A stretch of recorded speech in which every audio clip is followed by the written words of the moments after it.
Hi, I'm Larry Castle here with Ken Brown for episode 83 of That's a Good Question, Pandemic Retrospective. What have we learned?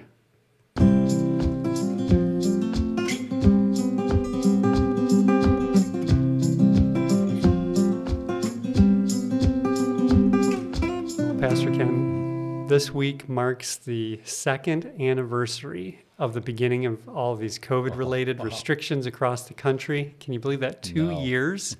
It's hard to believe, and a lot has happened in those 2 years. We thought this 2-year anniversary, we're at a point where the health agencies, both at national and state levels, are modifying their guidance on things like masking.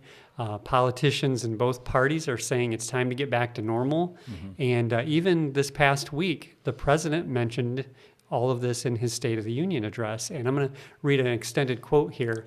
He said, "For more than 2 years, COVID-19 has impacted every decision in our lives and in the life of the nation." And we feel that. Yeah. Everybody, I'm sure, listening felt that. And he goes on to say, "And I know you're tired, frustrated, and exhausted, but I also know this. Because of the progress we've made, because of your resilience and the tools we have, tonight we can say we're moving forward safely back to more normal routines." He says, "We've reached a new moment in the fight against COVID-19 with severe cases down to a level not seen since July." And then just a few days ago, the Centers for Disease Control, he goes on to say, Centers for Disease Control and Prevention issued new mask guidelines. Under these new guidelines, most Americans in most of the country can now be mask-free. And then he finally says, "And based on these projections, more of the country will reach that point across the next couple of weeks. Thanks to the progress we've made in the past year, COVID-19 need no longer control our lives." So this we thought is a good time then for us to take the opportunity to look back and to review what have we learned. You know, the pandemic, these 2 years has touched so many areas of life.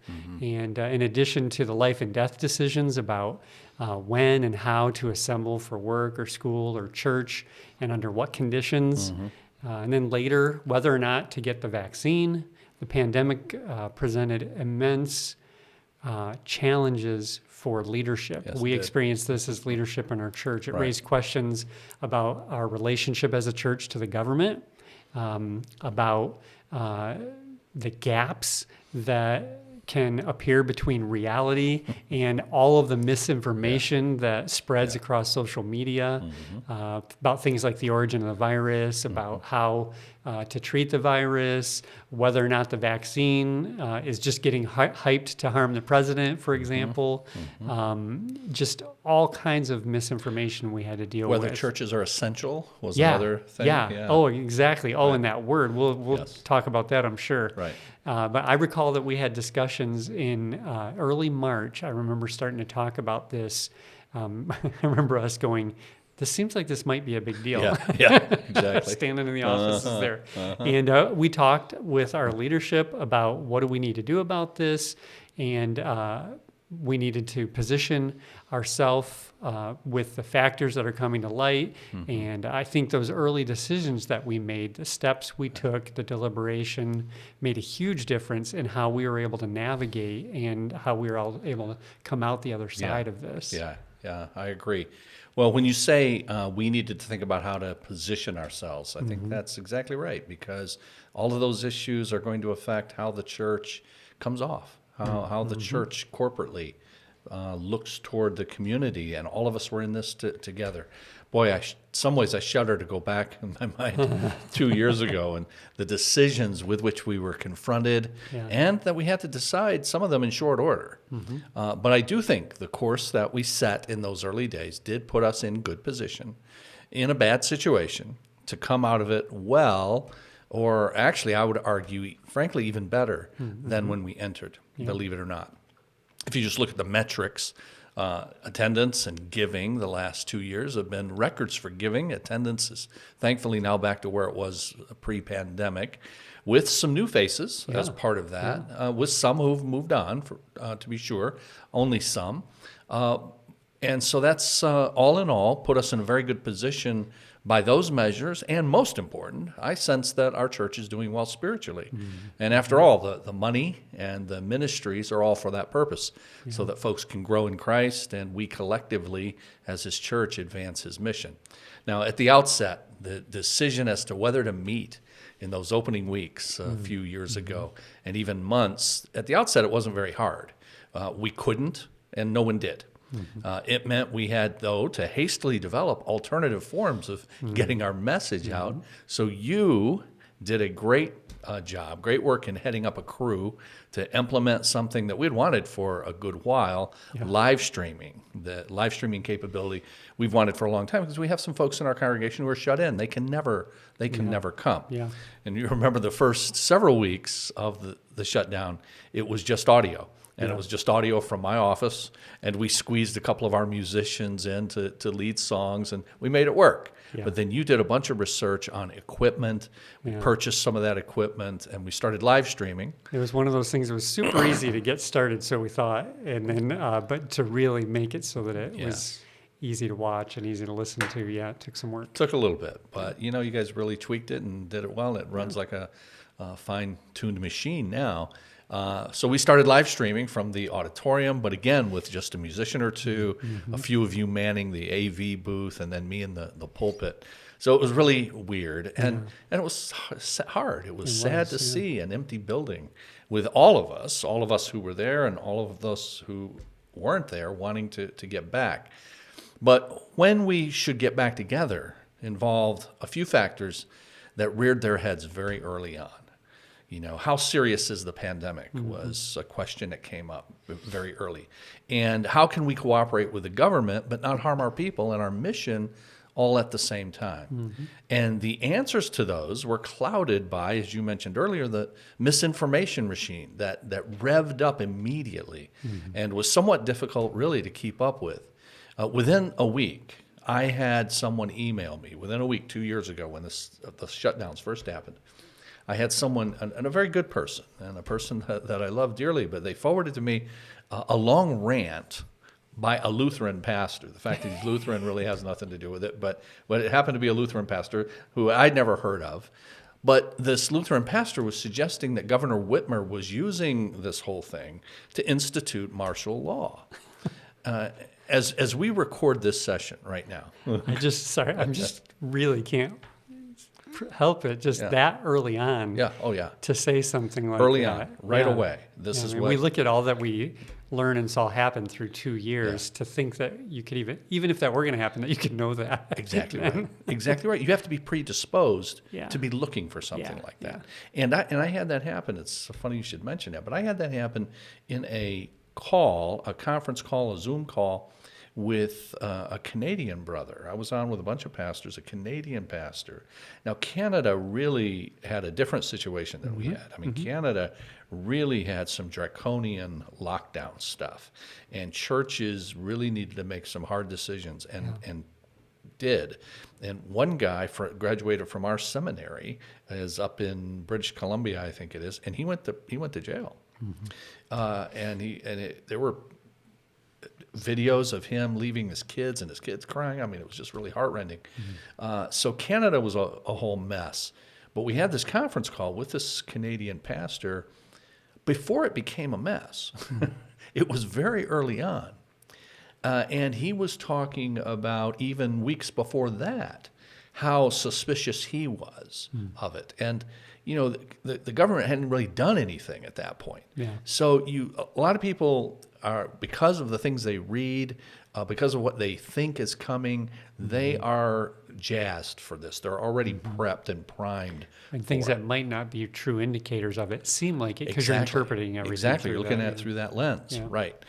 Now, as we record this session, Russia is reportedly instituting martial law in Russia, in its own country, to keep people from protesting its war in Ukraine and to keep media in Russia from reporting accurately on it. Now, So compare that. Compare what's going on there to somebody saying Governor Whitmer is trying to do, martial law here. I think it's safe to say that the hysterics regarding things like martial law in Michigan did not come to pass. Since the closest I can recall anyone running afoul of the government on shutdowns was a barber in Owasso. The fact that I remember him and that he made the news for a few weeks just shows how few and far between were any enforcement actions. And there were 0 against churches in our state and very few against any churches across the country. Yeah. Here in Michigan, the governor's executive orders all included that line that said that houses of worship would not be prosecuted if they decided to meet. It's something we talked about in our deliberations that we were still being asked to help out in the situation, Correct. but we were given an exception. Yeah. If we decided we couldn't for That's sake right. of conscience, That's right. they weren't going to prosecute us. So many were surprised to learn that. We talked about because we kind of got a Michigan, that woman in Michigan got a reputation for being kind of a gulag where we were all afraid to defy the government because of the severe repercussions that were going to happen. Right. But in reality, it was not like what was reported. Well, I had a friend in Arizona, moved from Michigan to Arizona, asked me how we were doing. Are you guys okay? He was genuinely concerned because according to that idea and according to the chosen news source that he was imbibing there in Arizona, Michigan was the worst place in the country to be living at the time. And I assured him that we were fine, but he was genuinely concerned.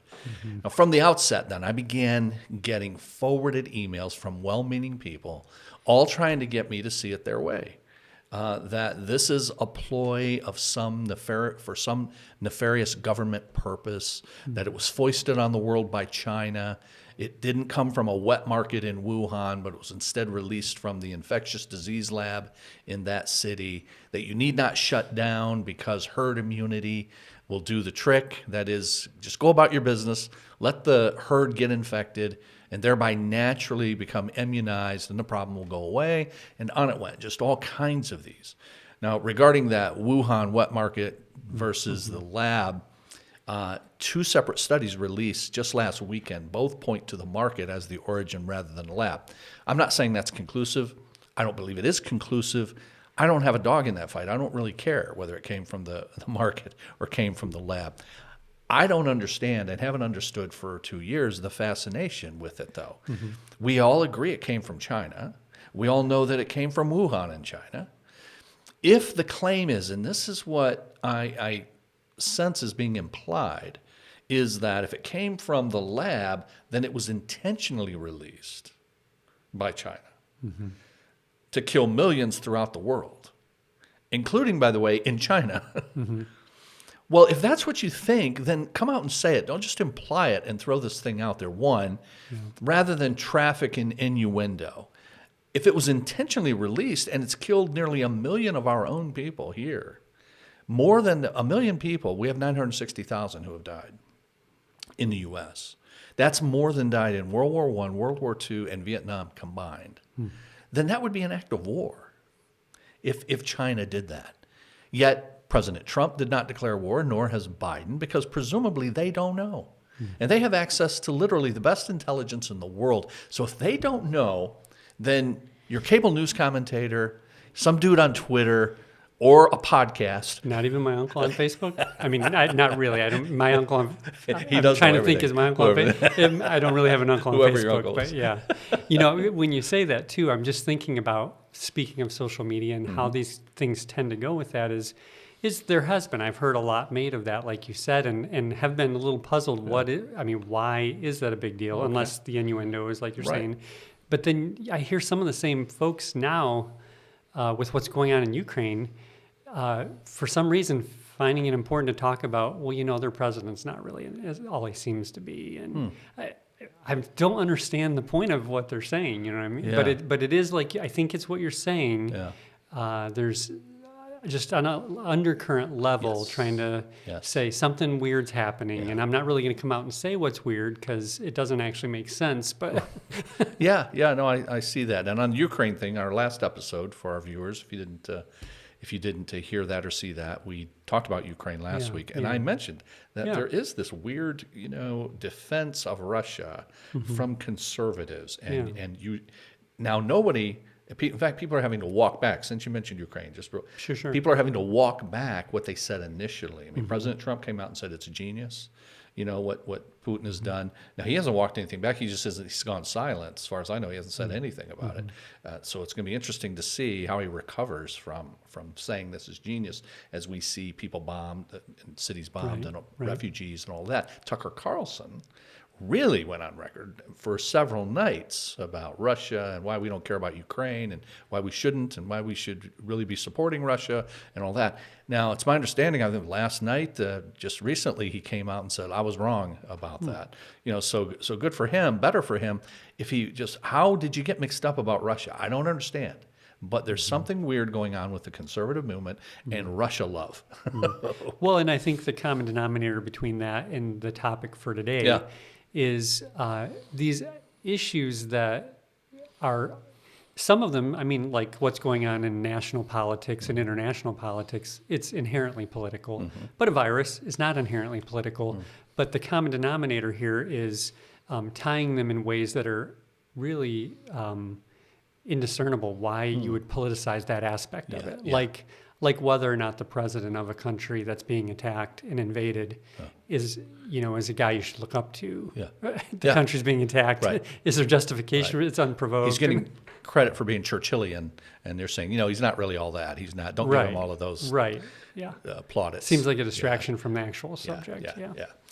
So the conspiracy approach now for the virus going back was bolstered for at least a while by the predictions that were made early on by the Imperial College in London, and they had said that there could be anywhere from 1.6 million deaths in the United States to 2.2 million.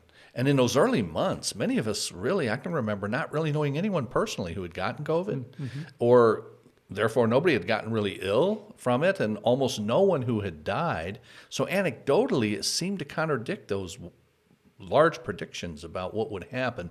But over time, though, almost all of us did get it. We knew someone who did, and we know someone who died from it. Now, but not early on, and so 1.6 million seemed really, really extreme. But one thing that was always left out in that 1.6 million number when it was quoted and said, look what they're saying, it's not that bad, was that prediction was based on what will happen if we do nothing. That is, we go on with life as normal, we take the herd immunity route, and we'll have was the prediction, 1.6 and 2.2 million deaths in the U.S. alone. As it stands, we've had nearly 1,960,000. But here's what's important about that. That's with mitigating measures that were taken. Had we done nothing, I personally have no trouble believing that we would have doubled or even worse what we have seen. Oops, forgot to turn the camera on there. As I recall, there were early comparisons. Some people would say, it's just like a bad flu season.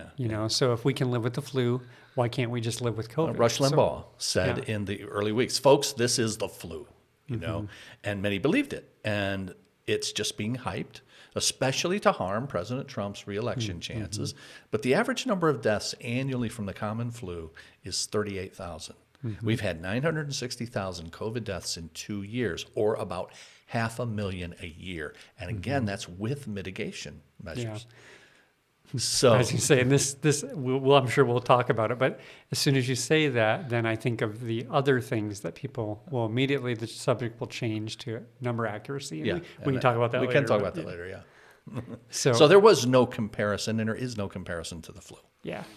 So you've got information floating around the internet, being forwarded to you, claims being made on cable news, and you're not just Joe community member. You actually are the leader of a large community, our church.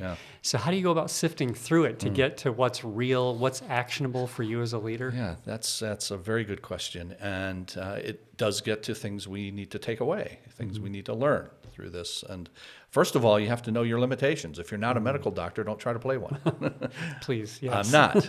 You're not. But the people forwarding me stuff were not either.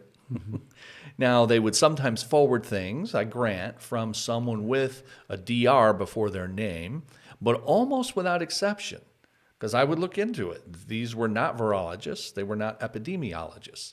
So you may recall we made an important decision as a leadership team back in March of 2020 when this is first getting going, in light of all of the information that's coming from various quarters and everybody wanting you to go their route and take their approach. We decided to send a letter to the congregation to say, among other things, that we're going to get our information from those whose job it is to provide it. And we specifically mentioned the Centers for Disease Control and others. Now that... I was just going to interject. Yeah. I remember speaking of the 1.6 number. Yeah. In that letter, we also said, these predictions are being made. This seems serious. Now, if we take preventative measures and are successful, be careful, because some will say, you see, it wasn't a big deal. Oh, I forgot that. I appreciate We put that in You're there, yeah. exactly right. That was definitely in there. That, we'll take these measures, and then the people who are the deniers will say, look, it wasn't that bad. Yeah, it's not that bad because we took these measures. Right. Exactly. Now, when we said this about, hey, we're going to go to the Centers for Disease Control, for example, for our information, we were not claiming they would always be right. But I still claim they'll be right more than me. I didn't know what you were going to say there, but I thought you were going to say then they're wrong, but I was thinking then me. That's exactly what I was thinking. Then me or you, or the people forwarding stuff. Right. And most important, we will have, by doing that, and had a centralized source for our information. Think about it. Like you said, if you're leading an organization of any size, then if everybody's got a view and everybody's getting their information from wherever they're getting it, and they're forwarding it to you, and they're lobbying for you to take their position, you've got to say, hey, wait a minute, this is where we're going to get that, and call that off. And that's what we did. I believe that proved to be one of the most helpful decisions that we made, because it minimized the speculation and all of the back and forth. And we operated as much as possible based on guidelines provided by professionals. It does not mean that everybody agreed with using that source. That's fine. But now you can disagree with the CDC if you don't like what they're saying. And you and I and our church's leadership team then didn't have to referee whether the latest email we received was right. I mean, all of us were and we're not putting ourselves in the position of national medical advisors. Right. So the latest email that, any of us received, I mean, imagine our leadership team meetings. If everybody was bringing a pile of things that they found, that other people found, and we're trying to sift through all of that, it would be a nightmare, right? Or are the two urgent care guys in Bakersfield? I don't know if you remember that from 2 years ago, but those guys went viral, because they were making, a bunch of claims. Or America's Frontline Doctors, featuring Dr. Stella Emanuel, who was briefly promoted by the President of the United States on Twitter, trying to decide, was she right? Yeah, I recently have been sent stuff from acquaintances by them. Really? Yeah. Okay. So Stella Emanuel, right? I mean, she is almost a witch doctor. Yeah. Okay. I mean, literally, you look up the name, America's Frontline Doctors, and Stella Emanuel, and you'll find plenty of what I'm talking about here. The gal who started America's Frontline Doctors, Simone Gold, was at the 1/6 attack on the Capitol. Okay. So we've done that at our church on other things to good effect, where we say, hey, we're not going to make the decisions here. We're going to farm that out to people whose job it is. Remember when we did the renovations to our building here? One of the issues was, okay, who's going to decide the interior design? And I think one of the greatest things we ever did was farm that out, because it eliminated controversy. It doesn't mean everybody then agreed or would have made the same decisions. It just meant this person who's charged with doing that made the decision. Person in Grand Rapids, which is a few hours away from us here in Michigan. So the complaint department's in Grand Rapids. And it just saved, controversy within our people. And I think the same kind of thing for what we did with the CDC. I think wise for that reason. I think it's also wise because could you imagine the architecture? We had an addition onto our auditorium. Could you imagine if I came into one of those meetings and said, well, thank you, architect, but I've done my own research. And I'm here to tell you that beam should not go there. I mean, that would have been ridiculous for me to Kinda claim that expertise that I Agreed. didn't have. So one thing that we've learned then is utilize expertise, sometimes outside expertise, so we can focus on the discussion, or we can focus the discussion and even the criticisms. Yeah. If you disagree, you have every right to disagree, but you're not disagreeing with us. You're disagreeing with the authority that, we've got to choose some authority, and this is the national authority. So, Right. yeah. So big surprise, though, on the other side of that, government didn't always, make the wisest choices of what to do about it or how to present what they're doing about it. And so whether it was health officials or politicians, you got, it's 2020, it's an election year. And so you have politics mixed in with all these public health decisions, and not just on the public side, but on the politicians' side. Yeah. And that's never a good combination. Never. It's not. But if your favorite politician is pushing an agenda and you are predisposed to believe them, then to the extent he's wrong, it's going to adversely affect lots of people. Yeah. So another lesson to take from this is get the politicians out of it as much as possible when it's a medical thing. Honestly, it was so politicized that it became a clown show, but a dangerous clown show. I believe strongly that Donald Trump would be president right now and would have, in fact, I think he would have easily won re-election had he had the humanitarian instincts to handle this the way that it was required, like an enemy had invaded our shores. And we're going to war with it. And he's going to bring the full force of our government against it. That's what the moment required. And the political benefits would have followed. The country tends to get behind a president in a time of war. And this is the way that should have been approached, in my view. And I think it's not a hard call, even. But if you look at the politics first, you're going to fail, and you're going to fail the country. Well, and you can't do that if your enemy, your political enemy, is doing that. Now you're not distinguished from them. That's kind of what was happening. Yeah, that's kind of what was happening. Yeah. I became concerned in the opening weeks that that's where we were headed. When you may remember, there were these cruise ships off the coast of California.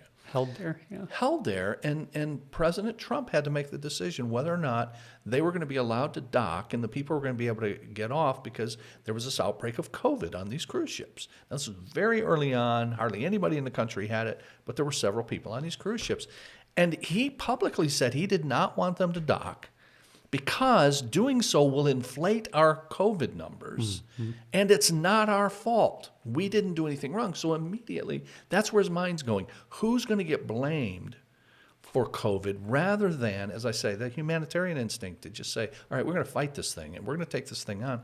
And as I say, I have no doubt that the country would have gotten behind him, and the economy was doing well, and there were a lot of good things going on in early 2020 and that election year, that all of that would have gone well for him. And just to point out again, we didn't know a ton about it at that point, but that is treating it much more serious than the flu. Okay. Which, that is part of the problem, is part of his constituency didn't want to treat it more seriously than the flu. So if he does, he takes this war footing that I'm talking about. That kind of explains the waffling that I think it most definitely explains the waffling. Yeah, exactly. And then there were the nightly news conferences that at first were Vice President Pence, because he was charged with leading the task force to look into this. But then it became President Trump inserting himself, showing up at those things, sometimes for an hour and a half, and just riffing about stuff, important stuff, and making speeches elsewhere where he would talk about the COVID hoax. The nadir of the press conferences, those nightly press conferences, was in late April of 2020. And he speculated, remember, about injecting people with disinfectant as a cure for COVID.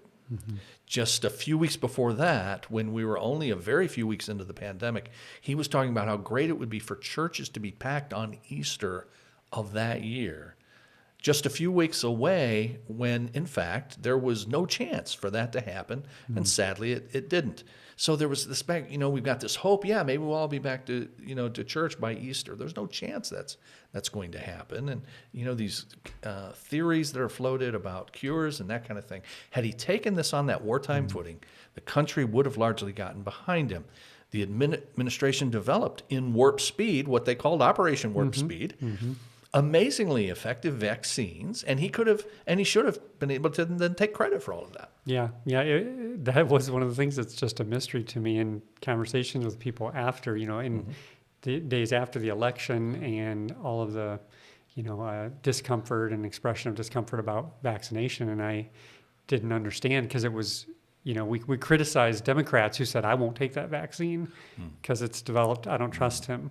And then it just inconsistencies there. And so why didn't he do that? And it seems like the natural thing to do in his position, self-preservation, politics, it would have been the right thing to do politically, it seems. I think it would have been politically helpful. I strongly believe that. But every White House has its own internal polling. And my guess is it showed what we see in the data, that those who are most skeptical about COVID being serious and are most critical of the vaccines, they're in red states, Republican states. So though I think it would have helped him in the presidential election, it may have put him at odds with Republicans in those states who are having to run for House seats and Senate seats. As it stands, they gained seats, the Republicans did, in the House, and they came close to taking the House over, but they may not have come that close had those running had to do so at odds with the president, who was and is wildly popular among Republicans. Yeah. So we learned, back to that, to use a central source of information, to ignore the politicians as much as possible on health matters. And we also had to contend with the varying views of religious leaders who would weigh in as COVID experts for some reason and make bold declarations about the relationship of the church and the government, things that would be in our area of expertise, but sometimes things that seem to be in contradiction to what they had said prior about it. I know one pastor we both have respected for many years, we've recommended for many years out on the West Coast there, who said to his congregation, "There is no pandemic." That's a quote. That's a direct quote. And, he has no medical degree, and I don't know what would possess a pastor to make a medical declaration like that. I mean, that's about as valuable as my family doctor trying to tell me the biblical method of baptism. I don't really care what his opinion is on that. He hasn't spent the time studying it. Yes, that's right. But he just pronounces there is no pandemic. There's another man that you and I have listened to for years, especially the apologetics work that he's done, who's been just retweeting and forwarding so many speculative medical items that I started engaging with him on Twitter, saying, "Please stop doing this. You're harming your reputation. You're harming all of our reputation as Christians. You're a noteworthy figure that shouldn't just flippantly say things or share things like this." He forwarded an article over a year ago claiming that we've already achieved herd immunity. At that point. Over a year ago, we've achieved herd immunity. And as they say, that did not age well. And since then, no apology, no correction. And, it's not that he hasn't even been asked about that, but not acknowledging that. Well, I have come to the conclusion that one way to define wisdom is never having to delete your tweet. That you have enough wisdom to get it right the first time. If you tweet less, that's also a good way to achieve that. But we don't always, none of us always get it right. Right. And that's the key, though. If you don't get it right, and we all sometimes get it wrong, have the humility to admit it. Exactly. So, all right, moving on. One way government and politics affected decisions by Christians and churches was with the shutdowns and whether or not and for how long we should comply. So what have you learned about that? Well, one thing that we all need to learn is patience before jumping to conclusions, especially when the conclusion casts someone in a negative light. And that implies even if it's someone you don't like a Democrat. Wait, even Democrats? Okay. Yeah, I mean, you owe that courtesy to anybody, and even if it's Governor Whitmer, in our case, in Michigan here. You mentioned at the beginning all the hysteria about churches being deemed non-essential, right? Well, that word essential became a rallying cry for many, as of course churches are essential would be the idea. And who is some politician in Lansing to say otherwise? Who are we going to obey, God or Caesar? Yeah. Yeah. Instead of criticizing some poor word choicing, Yes. as you've noted. Yes, Yeah. exactly. The context of the essential list was things necessary to physical life. I mean, this is a physical pandemic. This is a medical thing. And so what's essential to maintaining physical life? It was saying nothing whatsoever about spiritual benefit. And as it applies to physical life, church gatherings are not essential in that sense, though they certainly are for spiritual well-being. So liquor stores are essential, but churches are not. Was just poor research on the part of the people who would say that kind of thing. And it's drawing a hasty conclusion. Liquor stores were not open because they sell liquor, but because they also sell food. Or at least I'm told they do. I mean, I don't frequent. The one at the corner of my neighborhood does have Sell food. groceries. If you Okay. need to run down there All for right. some bread, you can get it. Yeah. So you're saying we should be patient with everybody, even the government, Yeah. because it's made of people like us. Yeah. Yeah. And then naturally, in the end, the government's wisdom will be Of vindicated, course, right? yeah, of course. Not always. Yeah, the wisdom, right. While there are often at least plausible explanations, for what's been said, I mean, sometimes finding a reasonable explanation is really impossible. And there was some of that too. Yeah. I mean, early on, you could not go out, or this was one of the requirements, you couldn't go out on your fishing boat by yourself outside because of COVID. Yeah. And tortured rationale was something like, well, you might have to stop and get gas for your boat or, something like that. Yikes. You couldn't play a round of golf by yourself. And last I checked, you don't have to stop and get gas for you. And those carts are battery operated, most of them, I think, Yeah. golf carts, right? But this is all outside, And the thing with children wearing masks, I mean, I am glad. Yeah. Our children are grown. I'm glad. And I feel for the parents who had to go through for 2 years what they've had to go through for school-age children. I want to be temperate with what I say about this, but that really, really is a serious mistake in my view. And I know many parents, feel the same way, and many school administrators feel the same way. I understood in the first year before the vaccines that kids, of course, could be carriers. And so you want to reduce the number who get it. And if you think masks do that, that's another question I'll leave to others, then okay, then the kids need to wear masks because you don't want them to get it and carry it to somebody who's vulnerable. But once people have access to protection in the form of a vaccine, and you, government, are telling us that the vaccine does that, and children are at very, very, very low risk themselves, then the people that we're worried about harming by transmission from a grandchild to, say, a grandparent can be mitigated by grandma getting vaccinated.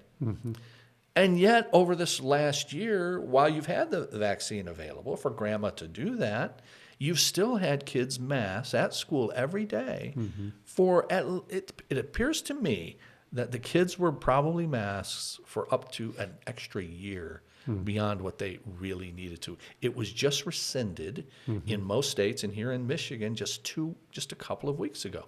Yeah. And the harm done to kids during this seems to me to be real, and those who foisted that on them, and they prolonged what it appeared to be unnecessary length of time on children, should provide answers for why. And so that's very, very frustrating. So this is not to extol the virtues of the government's decision making. My goodness, there's all kinds of foolish, frankly, on their face sometimes decisions that are made. So I know what one can point to examples even after vaccine availability where a child might get COVID still and probably be fine themselves, but pass it on to someone at home who's vulnerable and cannot get the vaccine. I mean, there are some people who just can't get the vaccine even if they wanted to. So I know those situations exist, but they are very few compared to the general population. And in this case, it seems really that the cure is worse than the disease. Yeah. And I want to point out in all that you said there, what you're not saying is, okay, so here we appear to have a poor decision. We, in retrospect, it looks like this was not carried out properly.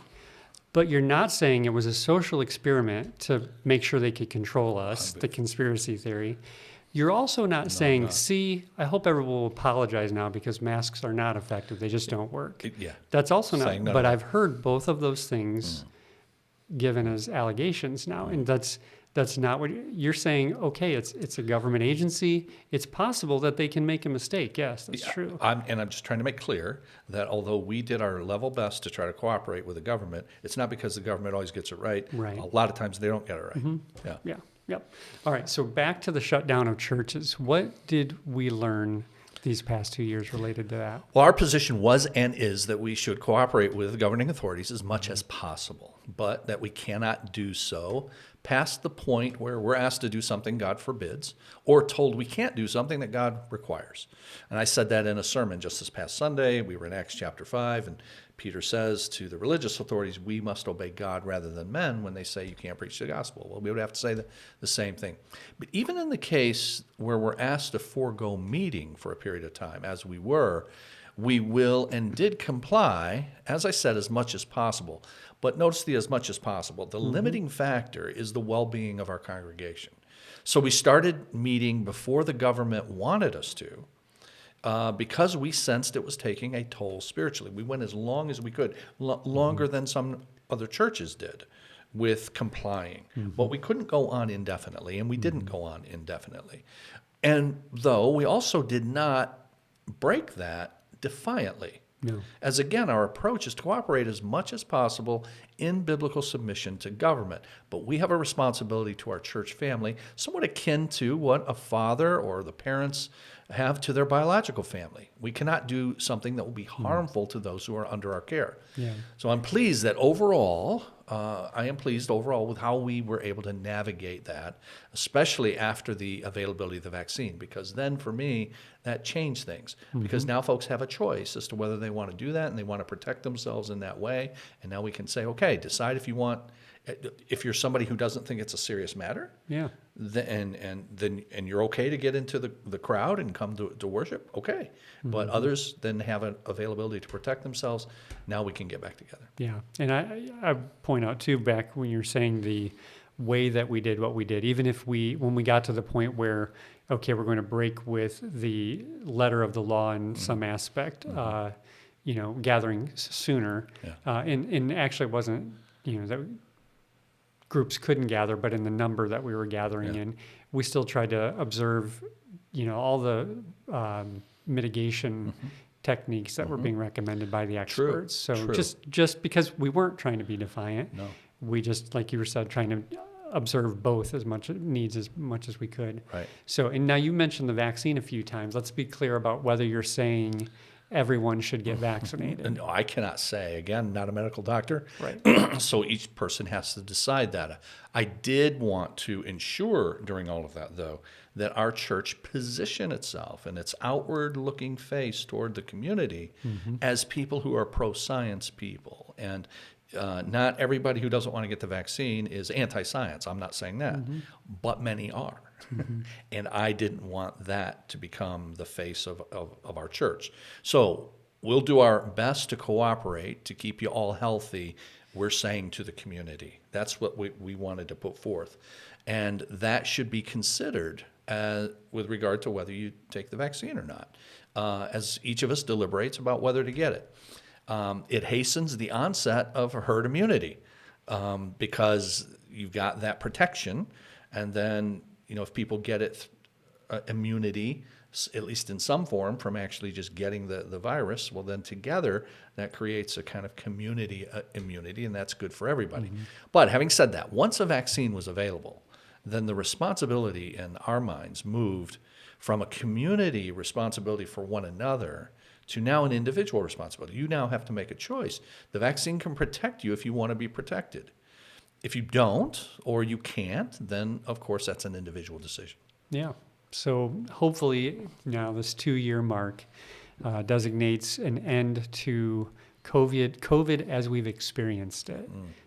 Even if COVID itself is going to be around for some time, for years perhaps. So what do you see going forward? Well, I expect that unless there is some strain that's deadly that comes along, then people will be protected going forward, either because vaccinated or because they've already gotten it, Those are not the same, I'm told, by the experts that we consult. Being vaccinated or getting the virus, you do have some form, but it's not equal. And relying on getting it though as your form of immunity also means risking dying of it. But again, that's the choice that you make. But if you don't die, you at least have some level of immunity. This is partly why cases are falling, as I understand it, and we're moving back toward normalcy. I would urge you all now then to resist engaging in and being taken in by revisionist history as we enter this post-COVID phase. Let's learn like we're trying to do here. Learn from decisions you have to make, learn from how we interact with the government. Everybody that's watching us here, I just encourage you all to learn from what you said and what you forwarded and see if there were mistakes you made with that. And let's not repeat those next time around. But now that guys like me are using the term herd immunity, when some are already now saying, see, we were right all along. Herd immunity was the answer. That was the way to go. No, that's not what I understand. It's not what I'm saying.